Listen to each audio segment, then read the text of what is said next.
أيضا من مداخل الشيطان على الناس أنه يلبس على المؤمن أو يلبس على المؤمن أمر دينه بأن يوقعه في المحرمات على أنها حلال وفي الخبائث على أنها طيبات، ويثبطه عن فعل الواجبات بإيهامه أنها مجرد مستحبات.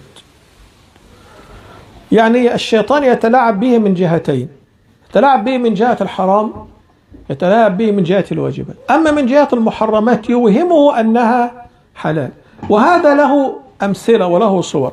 كثير من الناس الآن تتعامل بالربا بدعوى أن هذه فوائد بنكية وأنها ليست من الربا الحرام، فهو يتحايل ويحاول يوهم نفسه ويخادع نفسه أن هذا ليس بربا، هذا فيما يظهر.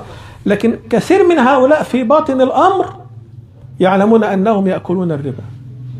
يعني أحد الذين يتعاملون بالربا وهو عريق في الربا كان جالس مع مجموعة من المرابين، فهم فرحون بما يحصلون من الأموال، فقال لهم هذا الرجل: يا جماعة نحن غارقون في الربا، نسأل الله أن يتوب علينا. يعني هو في حقيقة الأمر يعلم أنه يأكل الربا.